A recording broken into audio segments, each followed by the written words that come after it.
नमस्कार, BPL news में आप सभी दोस्तों का एक बार फिर से बहुत बहुत स्वागत है। दोस्तों आज हो गया है 9 मई की जो बड़ी खबरें निकल के आ रही है एक करके हम जानेंगे, लेकिन उससे पहले एक छोटा सा निवेदन। अगर आपने चैनल को अभी तक सब्सक्राइब नहीं किया तो प्लीज सब्सक्राइब की लाल बटन दबाकर चैनल को अभी सब्सक्राइब करें।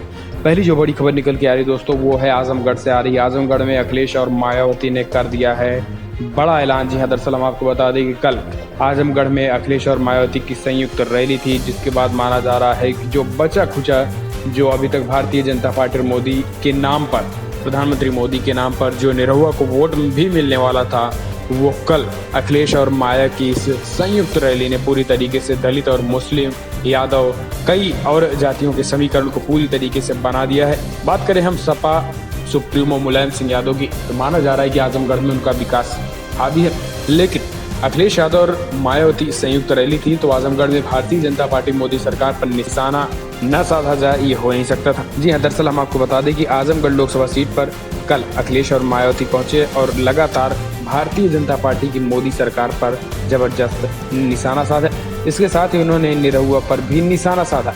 मायावती ने तो यहाँ तक कह डाला कि भारतीय जनता पार्टी ओबीसी वोटरों को लड़ाने के लिए यहाँ पर ओबीसी वोटर खासकर यादव वोट को यहाँ पर लेके आई है। कहीं न कहीं आजमगढ़ की जनता को समझना पड़ेगा कि भारतीय जनता पार्टी ध्रुवीकरण की राजनीति खेल रही है।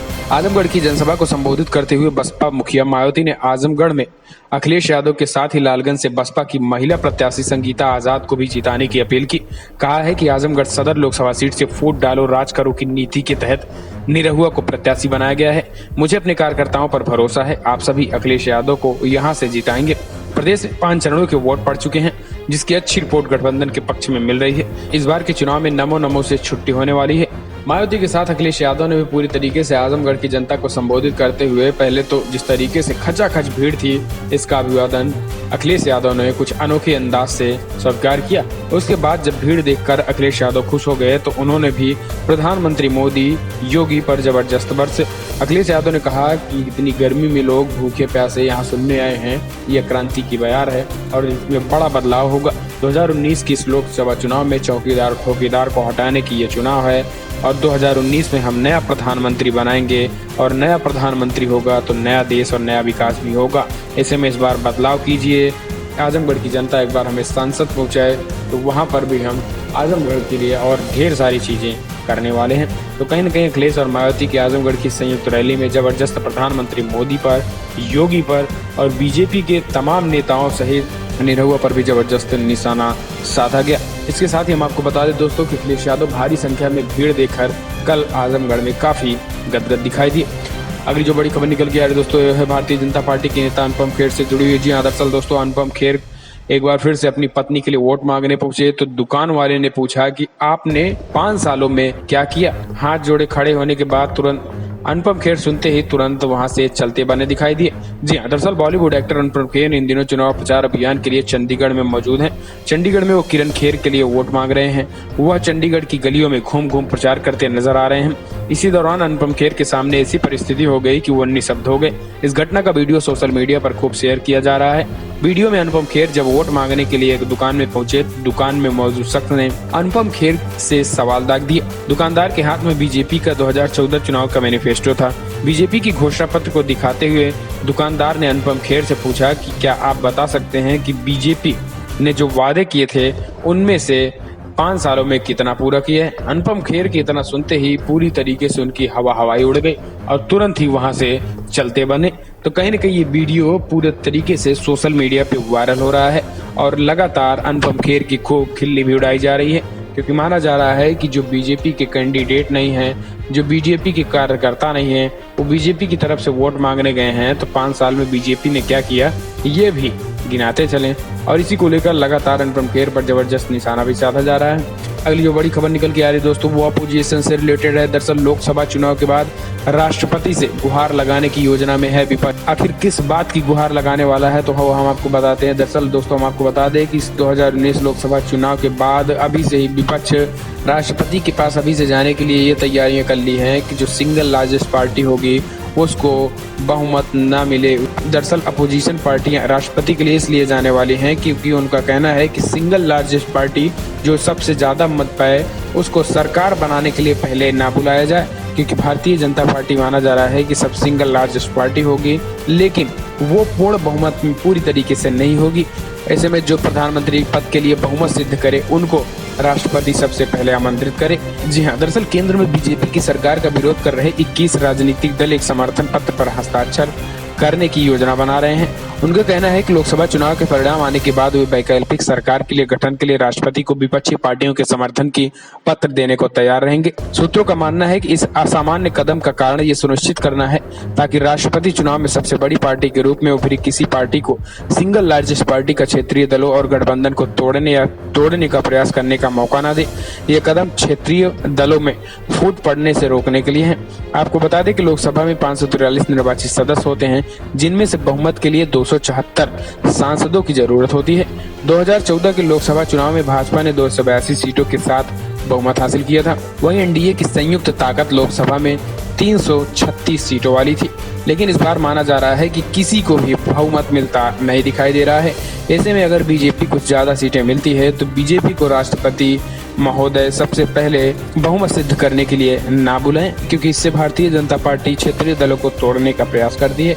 तो इसी को लेकर राष्ट्रपति के पास जाने की तैयारियां विपक्ष कर रहा है। अगर आपको लगता है कि ये जायज है तो इस वीडियो को दिल से लाइक करें और कमेंट के माध्यम से अपनी राय देना ना भूलें। अगली जो बड़ी खबर निकल के आ रही है दोस्तों, वो है प्रज्ञा सिंह ठाकुर के खिलाफ दिग्विजय सिंह की राह हो गई है और आसान। एक बड़ी पार्टी ने कर दिया है समर्थन का ऐलान। जी हाँ, दरअसल हम आपको बता दें कि मध्य प्रदेश की भोपाल लोकसभा सीट पर बीजेपी उम्मीदवार प्रज्ञा सिंह ठाकुर के खिलाफ कांग्रेस के दिग्विजय सिंह की राह आसान होती नजर आ रही है, क्योंकि लोकतांत्रिक जनता दल लोजद ने भोपाल से कांग्रेस उम्मीदवार व पूर्व मुख्यमंत्री दिग्विजय सिंह को समर्थन देने को मंगलवार को ऐलान कर दिया है। लोजद के प्रदेश महासचिव प्रकाश गावंदे, उपाध्यक्ष हरिओम सूर्यवंशी, स्वरूप नायक, जिला अध्यक्ष विवेक जोशी और अश्विनी मालवीय ने केंद्र की भाजपा सरकार और प्रधानमंत्री मोदी पर वादा खिलाफी का आरोप लगाया है। उन्होंने कहा है कि बीते 5 साल में प्रधानमंत्री मोदी के नेतृत्व वाली सरकार काल में संवैधानिक लोकतंत्र के चारों स्तंभों विधायिका, कार्यपालिका, न्यायपालिका और पत्रकारिता पर संकट के बादल मर रहे हैं। संवैधानिक लोकतंत्र की रक्षा और इन संस्थानों पर मंडराते संकट से मुक्ति के लिए भोपाल के लोकसभा चुनाव में भाजपा को हराना ऐतिहासिक तौर पर आवश्यक हो गया है। इसीलिए हम कांग्रेस पार्टी की दिग्विजय सिंह को समर्थन देने का ऐलान करते हैं। तो कहीं न कहीं माना जा रहा है कि जिस तरीके से पार्टियां कांग्रेस के पक्ष में और दिग्विजय सिंह के पक्ष में लगातार समर्थन दे रही है, इससे भारतीय जनता पार्टी की गाड़ी रुकने वाली है भोपाल में, क्योंकि माना जा रहा है कि लंबे समय से भारतीय जनता पार्टी भोपाल में राज करती आ रही है और इस बार भगवाधारी हिंदुत्व, कट्टर हिंदुत्व की छवि भोपाल से भी निकले, मध्य प्रदेश से भी निकले। इसी को लेकर प्रज्ञा सिंह ठाकुर को भारतीय जनता पार्टी से उम्मीदवार बनाया गया है और माना जा रहा है कि इसमें पूरी तरीके से दिग्विजय सिंह हावी होते दिखाई दे रहे हैं। अगली जो बड़ी खबर निकल के आ रही है दोस्तों, प्रियंका गांधी ने प्रधानमंत्री मोदी को दे डाली है खुली चुनौती। उनका कहना है कि अगर प्रधानमंत्री मोदी जीएसटी के मुद्दे पर चुनाव लड़कर दिखाएं तब हम जाने। जी हाँ, दरअसल हम आपको बता दें कि कुछ दिन पहले प्रधानमंत्री मोदी ने कांग्रेस पार्टी को खुली चुनौती दी थी। उन्होंने कहा था कि कांग्रेस पार्टी अगर राजीव गांधी के मुद्दे पर लड़ना चाहती है चुनाव तो लड़कर दिखाए, एक एक बातें हम खोल देंगे। लेकिन आज प्रियंका गांधी ने प्रधानमंत्री मोदी को खुली चुनौती दी। उन्होंने कहा कि अगर जीएसटी नोटबंदी के मुद्दे पर चुनाव लड़कर दिखाएं तो हम इसके लिए वाद विवाद करने के लिए तैयार हैं। दरअसल दिल्ली में प्रधानमंत्री मोदी और कांग्रेस महासचिव प्रियंका गांधी दोनों ही बुधवार को मैदान में उतर रहे हैं। प्रियंका गांधी ने रोड शो किया और तल्ख अंदाज में बीजेपी की चुनौती दे डाली। उन्होंने कहा कि एक दिल्ली की लड़की आपको चुनौती दे रही है। आखिरी के 2 चरण नोटबंदी पर लड़ी, जीएसटी पर लड़ी और महिलाओं की सुरक्षा पर लड़ी। अगर आपको आपकी औकात न पता चल गई तो मैं भी प्रियंका गांधी नहीं। जिस तरीके से प्रियंका गांधी ने पूरी तरीके से प्रधानमंत्री मोदी को चुनौती दी है, उससे कांग्रेस पार्टी भी फ्रंट फुट पर आ गई है। दरअसल रोड शो के दौरान प्रियंका गांधी ने कहा है कि आपने बीजेपी यानी देश के नौजवानों से झूठे वादे किए हैं, अब आप उन वादों पर चुनाव लड़िए। प्रियंका ने कहा है कि उनकी हालत स्कूल के बच्चों की तरह हो गई है, वे होमवर्क पूरा नहीं कर पाते हैं और जब स्कूल के बच्चों की तरह बहानेबाजी कर रहे हैं। क्या करें, नेहरू जी ने मेरा पर्चा ले लिया है, मैं क्या करूं, इंदिरा जी ने कागज की कश्ती बना दी, मेरे होमवर्क की और कहीं पानी में डूब दी है। यानी जिस तरीके से प्रधानमंत्री मोदी लगातार नेहरू पर, इंदिरा गांधी जी पर लगातार जिस तरीके से वार करते हैं, कभी राजीव गांधी पर, और उसी को लेकर प्रियंका गांधी ने जबरदस्त प्रधानमंत्री मोदी पर हमला बोला है। उन्होंने कहा कि अब पीएम मोदी के पास कोई मुद्दा नहीं है, इसलिए मुद्दे पूरी तरीके से भटकाए जा रहे हैं। अगली जो बड़ी खबर निकल के आ रही दोस्तों, वो है भारतीय जनता पार्टी के पूर्व सांसद और पूर्व नेता ने जबरदस्त भारतीय जनता पार्टी पर निशाना साधा है। उन्होंने कहा है कि भाजपा को राष्ट्रपति रामनाथ कोविंद जैसे दलित नेता पसंद हैं। जी हाँ, एक बड़ा हमला करते हुए सांसद ने बड़ा दावा कर दिया। दरअसल हम आपको बता दें कि बीजेपी के पूर्व नेता उदित राज ने, जो कि एक दलित सांसद माने जा रहे थे दिल्ली के, उनका टिकट फिलहाल कट गया है, लेकिन उन्होंने प्रधानमंत्री मोदी पर जबरदस्त निशाना साधा। उन्होंने कहा है कि बीजेपी में सिर्फ राष्ट्रपति रामनाथ कोविंद जैसे दलित नेता हों तो उनका पदोन्नति होता है और तभी उनको इस पार्टी में रहने दिया जाता है। यानी जो मन चाहे वो बीजेपी के बड़े बड़े नेता दलित नेताओं के साथ करें,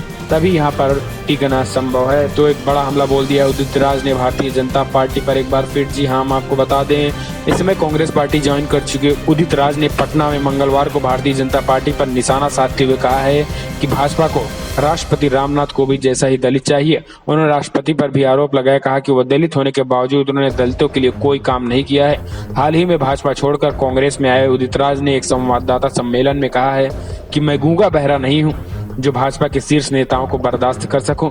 मैं आंतरिक सर्वे में भी जीता हूं। सांसद बनने के बाद मेरा टिकट उत्तर पश्चिमी दिल्ली से काट दिया गया था और इसी को लेकर अब भारतीय जनता पार्टी पूरी तरीके से दिल्ली में भी हारने वाली है। अगली जो बड़ी खबर निकल के आ रही दोस्तों, वो है मुख्यमंत्री अरविंद केजरीवाल ने एक बार फिर से प्रधानमंत्री मोदी पर निशाना साधते हुए उन्होंने कहा है कि दिल्ली में कुछ असाधारण घटित होने वाला है। दरअसल दिल्ली के मुख्यमंत्री अरविंद केजरीवाल ने बुधवार को अचानक ट्वीट करके कहा है कि दिल्ली में कुछ असाधारण घटित हो रहा है, भगवान दिल्ली की रक्षा करें। पहले तो लोग उनके इस ट्वीट का मतलब नहीं समझ पाए, मगर जब अरविंद केजरीवाल के ट्वीट का जवाब देते हुए आम आदमी पार्टी के राष्ट्रीय कार्यकारिणी के सदस्य प्रीति शर्मा मेनन ने कहा कि हाँ, यह स्पष्ट है कि आम आदमी पार्टी दिल्ली जीत रही है, तब जाकर पता चला कि अरविंद केजरीवाल का कहना है कि अरविंद केजरीवाल का इशारा लोकसभा चुनाव में पार्टी की जीत की तरफ था। उन्होंने ट्वीट करते हुए कहा कि पिछले कुछ दिनों से दिल्ली में आम आदमी पार्टी के पक्ष में जबरदस्त उछाल देखा जा रहा है और कुछ असाधारण घटित हो रहा है, भगवान हमारी दिल्ली की कृपा करें। उधर दिल्ली के मुख्यमंत्री अरविंद केजरीवाल ने एक बार फिर विवादास्पद बयान दिया है। उन्होंने सोमवार को मतदाताओं से कहा है कि अन्य राजनीतिक दल अगर पैसे दें तो मना मत करना, लेकिन आम आदमी पार्टी को ही वोट देना। अगली जो बड़ी खबर निकल के आ रही दोस्तों, वो है कि आज 9 मई हो गया है और तेज बहादुर यादव की जो सुप्रीम कोर्ट में सुनवाई होनी है, आज पूरी तरीके से उसका फैसला आने वाला। दरअसल दोस्तों हम आपको बता दें कि कल सुप्रीम कोर्ट ने चुनाव आयोग से स्पष्टीकरण मांगा था और आज पूरी तरीके से सुनवाई होनी है। सुनवाई के बाद फैसला सुप्रीम कोर्ट का आना है। तो आज देखने की बात होती है कि उस फैसले में क्या आता है, और जो भी उस फैसले में आता है सबसे पहले हम आपको अपडेट करेंगे। अगर आपने हमारे चैनल को अभी तक सब्सक्राइब नहीं किया तो प्लीज़ सब्सक्राइब की लाल बटन दबाकर चैनल को सब्सक्राइब करें। वीडियो पसंद आया तो लाइक करें, शेयर करें, चैनल को अभी सब्सक्राइब करना ना भूलें। कमेंट के माध्यम से भी अपनी राय देना ना भूलें कि आप क्या सोचते हैं, क्या वाकई में जिस तरीके से आजमगढ़ में अखिलेश और माया की रैली हुई है उसके बाद क्या लगता है कि यूपी की पूर्वांचल की राजनीति बदलेगी। साथ ही इस लोकसभा चुनाव में गठबंधन और कांग्रेस की कितनी सीटें देखते हैं, गठबंधन की कितनी सीटें देखते हैं और कौन बनेगा प्रधानमंत्री, कमेंट के माध्यम से अपनी राय देना ना भूलें।